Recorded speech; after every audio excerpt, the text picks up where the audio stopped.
ಬೆಂಗಳೂರಿನಲ್ಲಿ ಭಾರಿ ಮಳೆಗೆ ಆಸ್ಪತ್ರೆ ಕಾಂಪೌಂಡ್ ಕೂಡ ಕುಸಿತವಾಗಿದೆ. ನೋಡಿ, ಬೌರಿಂಗ್ ಆಸ್ಪತ್ರೆಯ ಕಾಂಪೌಂಡ್ ಕುಸಿದು ಬಿದ್ದಿದೆ. ಅವಶೇಷಗಳಡಿ 6 ಮಂದಿ ಸಿಕ್ಕಾಕೊಂಡಿದ್ದಾರೆ ಅಂತ ಹೇಳಿ ಈಗ ಹೇಳಲಾಗ್ತಾ ಇದೆ. ತುರ್ತು ಅಪಘಾತ ವಿಭಾಗದ ಗೇಟ್ ಬಳಿಯ ಗೋಡೆ ಇದು.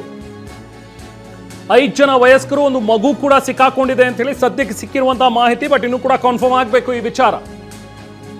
ಭಾರಿ ಮಳೆಗೆ ಆಗಿರುವಂತಹ ಅನಾಹುತ, ಬೌರಿಂಗ್ ಆಸ್ಪತ್ರೆಯ ಕಾಂಪೌಂಡ್ ಕುಸಿದು ಬಿದ್ದಿದೆ. ಬೌರಿಂಗ್ ಆಸ್ಪತ್ರೆಯ ಅಪಘಾತ ವಿಭಾಗದ ಗೇಟ್ ಬಳಿಯ ಒಂದು ಗೋಡೆ ಇದು. ಹಾಗೆ ಈ ದೃಶ್ಯಗಳು, ಈಗ ನಾವು ಶಾಂತಿನಗರದ ದೃಶ್ಯಗಳನ್ನು ಏನು ನೋಡ್ತಾ ಇದ್ದೀವಿ, ರೇನಿಯಾ ಸ್ಟ್ರೀಟ್ನ ದೃಶ್ಯಗಳು. ಪ್ರಮುಖ ರಿಚ್ಮಂಡ್ ಸರ್ಕಲ್, ಅಲ್ಲಿ ನೀರು ನಿಂತ್ಕೊಂಡು ಆಗಿರುವಂತಹ ಈ ಅನಾಹುತಗಳು ನೋಡಿ. ಅಲ್ಲಿ ಅದೇ ನೀರಿನಲ್ಲಿ ಈಗ ಸಾಗಬೇಕಾದಂತಹ ಒಂದು ಪರಿಸ್ಥಿತಿ. ಅಕ್ಕಪಕ್ಕ ನಿಂತಿರುವಂತಹ ವೆಹಿಕಲ್ಗಳೆಲ್ಲವೂ ಕೂಡ ಮುಳುಗಡೆಯಾಗಿವೆ. ಈಗ ಸ್ವಲ್ಪ ಮಟ್ಟಿಗೆ ನೀರು ನಿಂತ್ಕೊಂಡಿದ್ದಂಥದ್ದು ಸ್ವಲ್ಪ ತಗ್ಗುತ್ತಾ ಇದೆ. ನೋಡಿ, ಪಕ್ಕದಲ್ಲಿ ಏನಾದರೂ ಒಂದು ದೊಡ್ಡ ವೆಹಿಕಲ್ ಹೋದ್ರೆ ಅಲ್ಲಿದ್ದಂಥ ಒಂದು ಪಾರ್ಕ್ ಮಾಡಿರುವಂಥ ಒಂದು ಚಿಕ್ಕ ಕಾರ್ ಕೂಡ ತೇಲ್ತಾ ಇರುವಂಥ ದೃಶ್ಯ.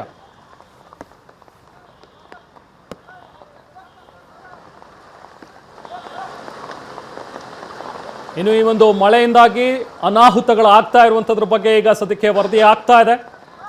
ಬೆಂಗಳೂರಿನಲ್ಲಿ ಬೌರಿಂಗ್ ಆಸ್ಪತ್ರೆಯ ಒಂದು ಕಾಂಪೌಂಡ್ ಕುಸಿದು ಬಿದ್ದಿದೆ ಅನ್ನುವಂಥದ್ರ ಬಗ್ಗೆ ಸಿಕ್ಕಿರುವಂತಹ ಮಾಹಿತಿ. ಅದರ ಅವಶೇಷಗಳ ಅಡಿಯಲ್ಲಿ 6 ಮಂದಿ ಸಿಕ್ಕಾಕೊಂಡಿದ್ದಾರೆ ಅನ್ನುವಂಥ ಒಂದು ಶಂಕೆ ಈಗ ವ್ಯಕ್ತವಾಗಿದೆ.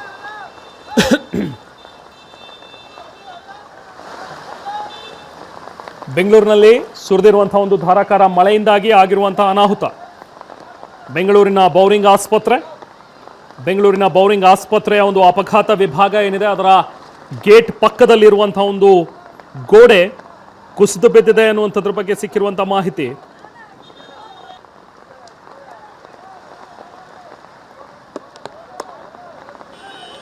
ಐದು ಜನ ವಯಸ್ಕರು ಮತ್ತೆ ಒಂದು ಮಗು ಕೂಡ ಇದರಲ್ಲಿ ಸಿಕ್ಕಾಕೊಂಡಿದೆ ಅನ್ನುವಂಥದ್ರ ಬಗ್ಗೆ ಸದ್ಯಕ್ಕೆ ಮಾಹಿತಿ ಲಭ್ಯವಾಗ್ತಾ ಇದೆ.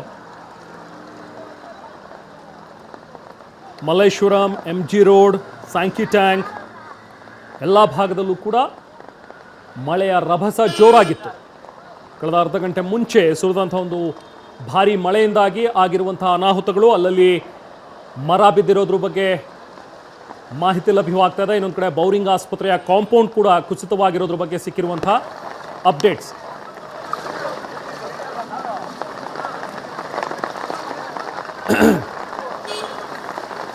ಹಾಗೆ ಟಿವಿ ಸ್ಕ್ರೀನ್ ಮೇಲೆ ಗಮನಿಸ್ತಾ ಇದ್ದೀರಿ, ಬೆಂಗಳೂರಿನಲ್ಲಿ ಎಲ್ಲೆಲ್ಲಿ ಎಷ್ಟು ಪ್ರಮಾಣದ ಮಳೆ ಆಗಿದೆ ಅಂತ ಹೇಳಿ. ಸಂಪಂಗಿರಾಮನಗರದಲ್ಲಿ 39 ಮಿಲಿಮೀಟರ್ನಷ್ಟು ಮಳೆ, ಬೊಮ್ಮನಹಳ್ಳಿಯಲ್ಲಿ 31 ಮಿಲಿಮೀಟರ್. ಕಾಂಪೌಂಡ್ ಕುಸಿದು 7ಕ್ಕೂ ಹೆಚ್ಚು ಮಂದಿ ಸಾವಿನ ಶಂಕೆ ವ್ಯಕ್ತವಾಗ್ತದೆ ಬೆಂಗಳೂರಿನ ಬೌರಿಂಗ್ ಆಸ್ಪತ್ರೆಯ ಕಾಂಪೌಂಡ್ ಕುಸಿದಿರುವಂತಹ ಪ್ರಕರಣದಲ್ಲಿ. ಸದ್ಯಕ್ಕೆ ಲಭ್ಯವಾಗಿರುವಂತಹ ಮಾಹಿತಿ, ಇನ್ನು ಕೂಡ ಕನ್ಫರ್ಮೇಷನ್ ಸಿಗಬೇಕು. ಬೆಂಗಳೂರಿನ ಬೌರಿಂಗ್ ಆಸ್ಪತ್ರೆಯ ಕಾಂಪೌಂಡ್ ಕುಸಿದಿದ್ರಿಂದಾಗಿ 7 ಮಂದಿ ಅದರಲ್ಲಿ ಸಿಕ್ಕಾಕೊಂಡಿದ್ದಾರೆ, ಸಾವನ್ನಪ್ಪಿದ್ದಾರೆ ಅನ್ನುವಂಥದ್ರ ಬಗ್ಗೆ ಒಂದು ಶಂಕೆ ವ್ಯಕ್ತವಾಗ್ತಾ ಇದೆ. ಬಟ್ ಇನ್ನು ನಿಖರವಾಗಿ ಎಕ್ಸಾಕ್ಟ್ ಮಾಹಿತಿ ಇನ್ನಷ್ಟೇ ನಾವು ಕೂಡ ನಿರೀಕ್ಷಿಸ್ತಾ ಇದ್ದೀವಿ. ಹಾಗಾಗದೇ ಇರಲಿ, ಯಾರಿಗೂ ಕೂಡ ತೊಂದರೆ ಆಗದೇ ಇರಲಿ ಅನ್ನುವಂಥದ್ದು ನಮ್ಮ ಆಶಯ. ಆದರೆ ಬೆಂಗಳೂರಿನಲ್ಲಿ ಒಂದು ಅರ್ಧ ಮುಕ್ಕಾಲು ಗಂಟೆ ಮಳೆ ಸುರಿದ್ರೆ ಏನೇನು ಆಗತ್ತೆ ಅನ್ನುವಂಥದ್ದಕ್ಕೆ ಒಂದು ನಿದರ್ಶನ. ಅಲ್ಲಲ್ಲಿ ನೀರು ನಿಂತಿದೆ, ಮರ ಬಿದ್ದಿದೆ, ವಾಹನಗಳು ಜಖಮಾಗಿವೆ, ಅದೆಲ್ಲವೂ ಕೂಡ ಒತ್ತಟ್ಟಿಗೆ. ಬಟ್ ಸಾವನ್ನಪ್ಪಿದ್ದಾರೆ ಅನ್ನುವಂಥ ಒಂದು ವಿಚಾರ ಇದೆಯಲ್ಲ, ಅದು ಬಹಳನೇ ಡೇಂಜರಸ್ ಆದಂಥ ಒಂದು ವಿಚಾರ. ಹಾಗಾಗದೇ ಇರಲಿ ಅಂತ ಹೇಳಿ ನಾವು ಕೂಡ ಕೇಳ್ಕೊಳ್ಳೋಣ, ಪ್ರಾರ್ಥಿಸೋಣ. ಸದ್ಯಕ್ಕೆ ಬೌರಿಂಗ್ ಆಸ್ಪತ್ರೆಯ ಕಾಂಪೌಂಡ್ ಕುಸಿದಿದೆ ಅನ್ನುವಂಥದ್ದು ಕನ್ಫರ್ಮ್. ಅದರ ಅಡಿಯಲ್ಲಿ ಕೆಲವೊಂದಷ್ಟು ಜನ ಸಿಕ್ಕಾಕೊಂಡಿದ್ದಾರೆ ಅನ್ನುವಂಥದ್ರ ಬಗ್ಗೆ ಮಾಹಿತಿ ಇತ್ತು. ಈಗ 7ಕ್ಕೂ ಹೆಚ್ಚು ಮಂದಿ ಸಾವನ್ನಪ್ಪಿರಬಹುದು ಅನ್ನುವಂಥದ್ರ ಬಗ್ಗೆ ಶಂಕೆ ವ್ಯಕ್ತವಾಗ್ತಾ ಇದೆ.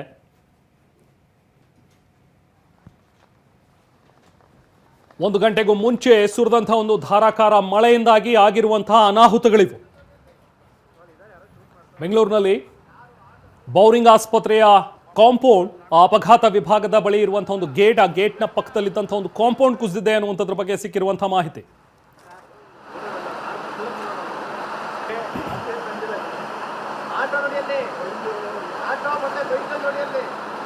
ಯಾರೋ ಶೂಟ್ ಮಾಡ್ತಾರೆ.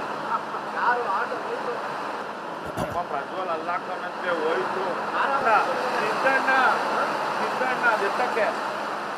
ನಮ್ಮ ಪ್ರತಿನಿಧಿ ವಿನಯ್ ಮತ್ತಷ್ಟು ಡೀಟೇಲ್ಸ್ ನೀಡ್ತಾರೆ. ವಿನಯ್, ಬೌರಿಂಗ್ ಆಸ್ಪತ್ರೆಯ ಕಾಂಪೌಂಡ್ ಕುಸಿದಿದೆ ಅನ್ನುವಂಥದ್ರ ಬಗ್ಗೆ ಸಿಗ್ತಾ ಇರುವಂತಹ ಮಾಹಿತಿ ಏನಾದರೂ ಅಪ್ಡೇಟ್ಸ್ ಇದೆಯಾ? ಕಾನ್ಫರ್ಮೇಶನ್ ಸಿಗ್ತಾ ಇದೆಯಾ? ಯಾರಾದರೂ ಸಿಕ್ಕಾಕೊಂಡಿದ್ದಾರಾ? ಏನ್ ಮಾಹಿತಿ ಇದೆ ವಿನಯ್? 6 ಗಂಟೆ ಬಳಿಕ ಸುರಿದಂತಹ ಮಹಾಮಳೆ ಸದ್ಯಕ್ಕೆ ಸಾಕಷ್ಟು ಅವಾಂತರಗಳನ್ನು ತೋರಿದೆ. ಬೌರಿಂಗ್ ಆಸ್ಪತ್ರೆಯ ಕಾಂಪೌಂಡ್ ಗೋಡೆ ಕುಸಿತು ಸದ್ಯಕ್ಕೆ 7 ಜನ ಕೂಡ ಈಗ ಮೃತಪಟ್ಟಿರುವಂತಹ ಸಾಧ್ಯತೆ ಇದೆ ಅನ್ನುವಂಥ ಮಾಹಿತಿಯನ್ನು ಕೂಡ ಬೌರಿಂಗ್ ಆಸ್ಪತ್ರೆ ನೀಡ್ತಾ ಇರುತ್ತದೆ. ಅದರಲ್ಲಿ 6 ವಯಸ್ಕರು ಒಂದು ಮಗು ಕೂಡ ಸಿಕ್ಕಾಕೊಂಡಿದೆ. ಕಾಂಪೌಂಡ್ ಗೋಡೆ ಕುಸಿತ ಪರಿಣಾಮಕ್ಕಾಗಿ 6 ಜನ ಸ್ಪಾಟ್ ಅಲ್ಲಿ ಸಿಕ್ಕಿರುವಂತದ್ದು, ಒಬ್ಬರ ಸ್ಥಿತಿ ಕೂಡ ಗಂಭೀರವಾಗಿರುತ್ತದೆ. ಇದು ಕೂಡ ಸಾಕಷ್ಟು ಮಾಹಿತಿಗಳು ಸಿಗಬೇಕಾಗಿದೆ. ಯಾಕಂದ್ರೆ ಆಸ್ಪತ್ರೆ ಚಿಕಿತ್ಸೆಗೆ ಬಂದಂತವರು ಸಾಕಷ್ಟು ಜನ ಅಲ್ಲಿದ್ದು, ಜೊತೆಗೆ ಏಕಾಏಕಿ ಗಾಳಿ ಜೊತೆಗೆ ಭಾರಿ ಮಳೆ ಬಿದ್ದಂತ ಪರಿಣಾಮಕ್ಕಾಗಿ 7 ಜನ ಸ್ಪಾಟ್ ಔಟ್ ಆಗಿದ್ದಾರೆ ಅನ್ನೋ ಮಾಹಿತಿಯನ್ನ ಆಸ್ಪತ್ರೆ ಆಡಳಿತ ವಿಭಾಗ ಕೊಡ್ತಾ ಇದೆ. ಅದ್ರ ಸದ್ಯಕ್ಕೆ ಇದು ಕೂಡ ಎಷ್ಟು ಜನ ಸಿಕ್ಕಾಕೊಂಡಿದ್ದಾರೆ, ಎಷ್ಟು ಜನ ಮೃತಪಟ್ಟಿದ್ದಾರೆ ಅಂತ ಮಾಹಿತಿಗಳು ಕೂಡ ಲಭ್ಯ ಆಗ್ಬೇಕು. ಸದ್ಯಕ್ಕೆ ಈಗಾಗಲೇ ಆಸ್ಪತ್ರೆ ಆಡಳಿತ ಮಂಡಳಿ ಸಂಪೂರ್ಣವಾಗಿ ಅಲ್ಲಿ ಎಷ್ಟು ಜನ ಸಿಕ್ಕಾಕೊಂಡಿದ್ದಾರೆ, ಗೋಡೆ ಕುಸಿತ ಪರಿಣಾಮಕ್ಕಾಗಿ ಎಷ್ಟು ಜನಕ್ಕೆ ಅಸ್ವಸ್ಥ ಆಗಿದೆ, ಅನಾರೋಗ್ಯದ ಸಂಬಂಧ ಸಾಕಷ್ಟು ಜನ ಚಿಕಿತ್ಸೆಗೆ ಹೋಗಿದ್ರು, ರೂಟೀನ್ ಚೆಕಪ್ ಹೋಗುವಂತವರು ಕೂಡ ಈಗ ಗೋಡೆ ಕುಸಿತ ಪ್ರಕರಣದಲ್ಲಿ ಸಿಕ್ಕಾಕೊಂಡು ಮೃತಪಟ್ಟಿರುವಂತಹ ಸಾಧ್ಯತೆಗಳಿದೆ. ಹೀಗಾಗಿ ಸದ್ಯ ಸಂಜೆಯ ಮಳೆ ಸಾಕಷ್ಟು ಅವಾಂತರಗಳಿಗೆ ಸಮಸ್ಯೆಗಳಿಗೆ ಕಾರಣ ಆಗಿರುವಂತದ್ದು. ರೆಹಮಾನ್, ನಿಜ ವಿನಯ್, ಅಲ್ಲಲ್ಲಿ ಮರ ಬಿದ್ದಿರೋದು ಅಥವಾ ಕಾಂಪೌಂಡ್ ಬಿದ್ದಿರೋದ್ರ ಬಗ್ಗೆ ನೋಡ್ತಾ ಇದ್ವಿ, ವರದಿ ಬರ್ತಾನೆ ಇದೆ. ಬಟ್ ಇದು ನಿಜಕ್ಕೂ ಕೂಡ ಒಂದು ಆಘಾತಕಾರಿಯಾದಂಥ ಒಂದು ಬೆಳವಣಿಗೆ. ಯಾಕಂದರೆ ಕಾಂಪೌಂಡ್ ಕುಸಿದಿದೆ, ಅಲ್ಲಿ ಒಂದು 7 ಜನ ಸಿಕ್ಕಾಕೊಂಡಿದ್ದಾರೆ ಅನ್ನುವಂಥದ್ದು, ಜೊತೆಗೆ ಒಬ್ಬರು ಸೀರಿಯಸ್ ಆಗಿದ್ದಾರೆ ಅನ್ನೋದನ್ನು ಕೂಡ ಹೇಳ್ತಾ ಇದ್ರಿ. ಮತ್ತಷ್ಟು ಏನಾದರೂ ಅಪ್ಡೇಟ್ಸ್ ಅಲ್ಲಿಂದ ಆಸ್ಪತ್ರೆಯ ಸಿಬ್ಬಂದಿ ಏನಾದರೂ ನೀಡ್ತಾ ಇದ್ದಾರಾ? ಯಾರಿವರು ಅಂದರೆ ಟ್ರೀಟ್ಮೆಂಟಿಗೆ ಬಂದಿದ್ದಂಥವ್ರ, ಹೇಗಿದೆ ಅವ್ರ ಪರಿಸ್ಥಿತಿ, ಏನಾದರೂ ಕನ್ಫರ್ಮ್ ಆಗಿ ಮಾಹಿತಿ ಏನಾದರೂ ಸಿಗ್ತಾ ಇದೆಯಾ ವಿನಯ್ ಅಲ್ಲಿಂದ ಆಸ್ಪತ್ರೆಯ ಸಿಬ್ಬಂದಿಯಿಂದ? ಕಳೆದ ವರ್ಷವೇ ಆಸ್ಪತ್ರೆಯ ನವೀಕರಣ ಮಾಡ್ತಾ ಇತ್ತು. ಅಂದ್ರೆ ಸಾಕಷ್ಟು ಹಳೆಯ ಆಸ್ಪತ್ರೆ ಆಗಿರೋದ್ರಿಂದ ಸಾಕಷ್ಟು ಕುಸಿತಗೊಂಡಿತ್ತು, ಜೊತೆಗೆ ತೋಡ್ತಾ ಇತ್ತು ಅನ್ನೋ ಕಾರಣಕ್ಕಾಗಿ ಕಳೆದ ವರ್ಷದಿಂದ ಕೂಡ ಸಿಎಂ ಡಿಸಿಎಂ ಆದೇಯಾಗಿ ಪೂಜೆಯನ್ನ ಮಾಡಿ ಹೊಸ ಕಟ್ಟಡ ನಿರ್ಮಾಣಕ್ಕೆ ಮುಂದಾಗಿದ್ರು. ಹೀಗಾಗಿ ನ್ಯೂ ಒಪಿಡಿ ಏನಿದೆ ಆ ಒಂದು ಒಪಿಡಿಯನ್ನ ಶಿಫ್ಟ್ ಮಾಡಿ ಬೇರೆ ಕಡೆಗೆ ಚಿಕಿತ್ಸೆ ಕೊಡ್ತಾ ಇದ್ರು. ಕನ್ಸ್ಟ್ರಕ್ಷನ್ ಕೂಡ ಶುರುವಾಗಿ, ಒಂದ್ ಕಡೆ ಕನ್ಸ್ಟ್ರಕ್ಷನ್ ಶುರುವಾಗಿತ್ತು, ಮತ್ತೊಂದು ಕಡೆ ಆಸ್ಪತ್ರೆಯ ಬರುವಂತ ರೋಗಿಗಳಿಗೆ ಚಿಕಿತ್ಸೆ ಕೊಡೋದಕ್ಕೆ ವ್ಯವಸ್ಥೆ. ಬಂದೆ ವಿನಯ್, ಮಾತಾಡ್ತೇನೆ. ನೋಡಿ, ಕಾಂಪೌಂಡ್ ಕುಸಿದು 7 ಮಂದಿ ಸಾವನ್ನಪ್ಪಿರೋದು ಈಗ ಖಚಿತವಾಗಿದೆ. ನಿಜಕ್ಕೂ ಇದೊಂದು ದೊಡ್ಡ ಆಘಾತಕಾರಿಯಾದಂಥ ಒಂದು ಸುದ್ದಿ. ಇದು ಈ ಕ್ಷಣದ ಒಂದು ಆಘಾತಕಾರಿಯಾದಂಥ ಸುದ್ದಿ ಅಂತ ಹೇಳಿದ್ರೆ, ಕಾಂಪೌಂಡ್ ಕುಸಿದು 7 ಮಂದಿ ಸಾವನ್ನಪ್ಪಿದ್ದಾರೆ. ಬೌರಿಂಗ್ ಆಸ್ಪತ್ರೆಯ ಕಾಂಪೌಂಡ್ ಕುಸಿದು ಸಾವನ್ನಪ್ಪಿರುವಂಥ 7 ಮಂದಿ. ನಾವು ಪ್ರತಿನಿಧಿ ವಿನಯ್ ಜೊತೆಗೆ ಈಗಷ್ಟೇ ಮಾತಾಡ್ತಾ ಇದ್ವಿ, ಇನ್ನು ಶಂಕೆ ಅನ್ನುವಂಥದ್ದನ್ನು ಹೇಳ್ತಾ ಇದ್ರು. ಬಟ್ 7 ಮಂದಿ ನಿಜಕ್ಕೂ ಸಾವನ್ನಪ್ಪಿದ್ದಾರೆ. ಅಲ್ಲಿಂದ ಒಬ್ಬ ಪ್ರತ್ಯಕ್ಷದರ್ಶಿ ಗಣಪತಿ ಅಂತ ಹೇಳಿ ನಮ್ಮ ಜೊತೆಗಿದ್ದಾರೆ, ಮಾತಾಡೋಣ. ಗಣಪತಿ ಅವರೇ, ಏನ್ ನೋಡಿದ್ರಿ ನೀವು? ಏನಾಯ್ತು ಅಲ್ಲಿ ಎಕ್ಸಾಕ್ಟ್ ಆಗಿ?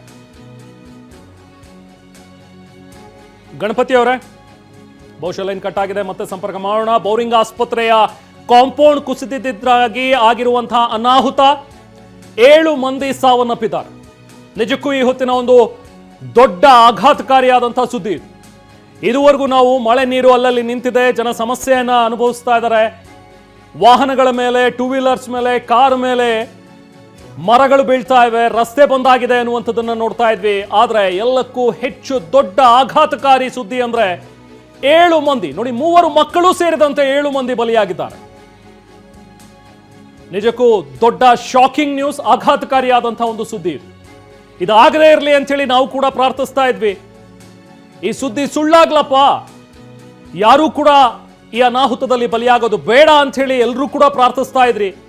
ಆದ್ರೆ 3 ಮಕ್ಕಳು ಸೇರಿದಂತೆ 7 ಮಂದಿ ಬಲಿಯಾಗಿದ್ದಾರೆ. ಯಾರಿದಕ್ಕೆ ಹೊಣೆ? ಒಂದು ಮಳೆ ಆಗತ್ತೆ ಬೆಂಗಳೂರಿನಲ್ಲಿ, ಅದು ಅರ್ಧ ಗಂಟೆ ಜೋರಾಗಿ ಸುರಿಯುವಂತ ಒಂದು ಮಳೆಯಲ್ಲಿ 7 ಜನ ಸಾಯ್ತಾರೆ ಅಂತ ಹೇಳಿದ್ರೆ ಯಾರಿದಕ್ಕೆ ಹೊಣೆ? ಸರ್ಕಾರ ಏನ್ ಕ್ಲೈಮ್ ಮಾಡುತ್ತೆ ಹಾಗಾದ್ರೆ ಇದಕ್ಕೆ? ಕಾಂಪೌಂಡ್ ಕುಸಿದು ಸಾವನ್ನಪ್ಪಿರುವಂತಹ 7 ಜನ. ಬೌರಿಂಗ್ ಆಸ್ಪತ್ರೆಯ ಒಂದು ಕೆಲಸ ನಡೀತಾ ಇತ್ತು, ಬೀದಿ ಬದಿಯ ವ್ಯಾಪಾರಸ್ಥರು ಇವರೆಲ್ಲರೂ ಕೂಡ. ಪಾಪ 3 ಜನ ಮಕ್ಕಳು ಇದ್ದಾರೆ, ಶಾಲೆಗೆ ರಜಾ ಇದೆ, ಹಾಗಾಗಿ ಪಾಪ ಬೀದಿ ಬದಿಯಲ್ಲಿ ವ್ಯಾಪಾರ ಮಾಡುವಂಥವ್ರು ಮಕ್ಕಳನ್ನ ಕೂಡ ಮನೇಲಿ ಬಿಟ್ಟು ಬರೋದಕ್ಕಾಗೋದಿಲ್ಲ ಅಂತೇಳಿ ಮಕ್ಕಳನ್ನ ಕರ್ಕೊಂಡು ಬಂದಿದ್ದಾರೆ. ಆ 3 ಮಕ್ಕಳು ಸೇರಿದಂತೆ 7 ಜನ ಇವತ್ತು ಬಲಿಯಾಗಿದ್ದಾರೆ. ಯಾರನ್ನ ಶಪಿಸಬೇಕು? ನಮ್ಮ ಈ ಎಮ್ಮೆ ಚರ್ಮದ ವ್ಯವಸ್ಥೆಗೆ ಶಪಿಸಬೇಕಾ? ನಮ್ಮ ಎಮ್ಮೆ ಚರ್ಮದ ಅಧಿಕಾರಿಗಳನ್ನ ಶಪಿಸಬೇಕಾ? ನಮ್ಮ ಜನಪ್ರತಿನಿಧಿಗಳನ್ನ ಶಪಿಸಬೇಕಾ? ಅಥವಾ ಭಗವಂತನನ್ನ ಶಪಿಸಬೇಕಾ ನಾವು? ಅರ್ಧ ಗಂಟೆ ಸುರಿದಂತಹ ಮಳೆ ಬೆಂಗಳೂರಿನಲ್ಲಿ ಏನೇನು ಅನಾಹುತ ನಿರ್ಮಿಸಿದೆ ನೋಡಿ.